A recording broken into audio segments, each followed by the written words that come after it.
Good evening po family, mga ka-fiesta, mga ka-followers. Dinner time na naman po ng family, kaya araw-araw fiesta na naman po Quezon City Drug Treatment and Rehabilitation Center. Ang niluto po nating hapunan ng family ay beef asado po.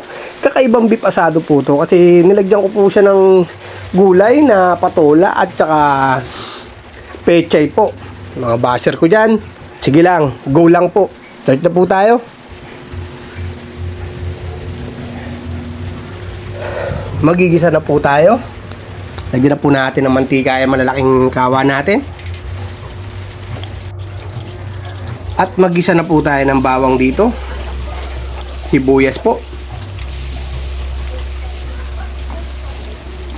Okay, mekos-mekos lang po.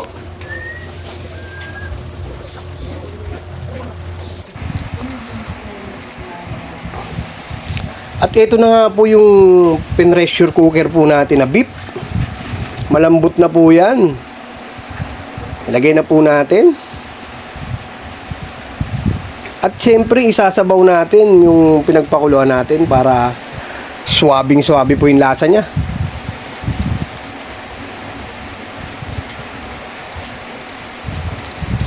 Okay po. Lalagyan na po natin to ng tomato paste. Kakaiba po ako beef asado. Toyo. Paminta po.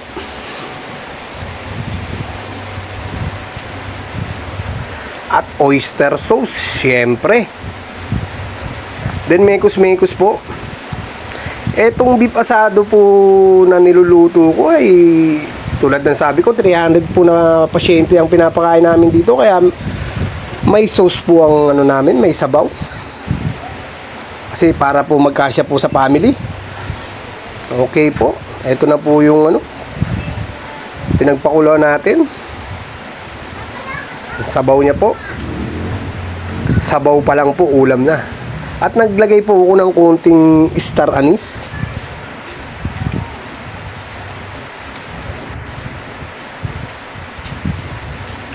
At nilagyan ko rin po ito ng mushroom po.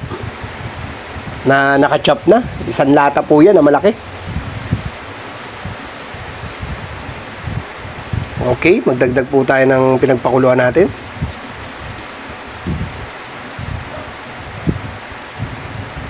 At ito na nga po yung pampalapot natin.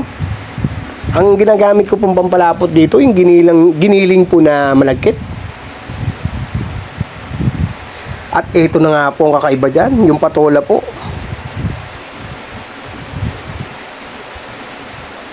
Siyempre, para healthy ang family. Bukod sa healthy, busog-lusog ang family. Okay, mekos-mekos lang po.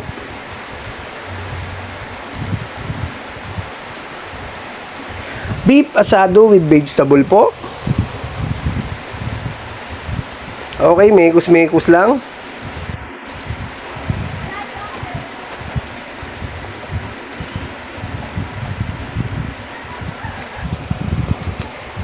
Ito nga po pala, may mga basher po tayo na sinasabi po nila na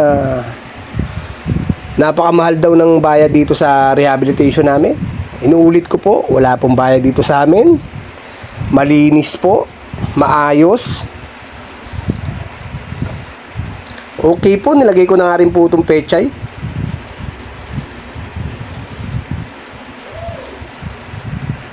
Mekos-mekos po.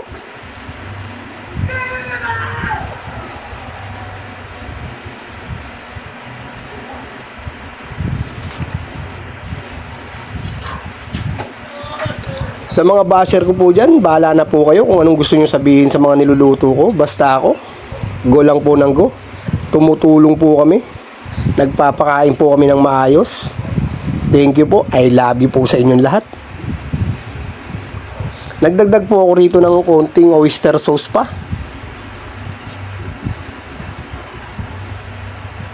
Malapit na nga ito maluto, family, mga ka-fiesta.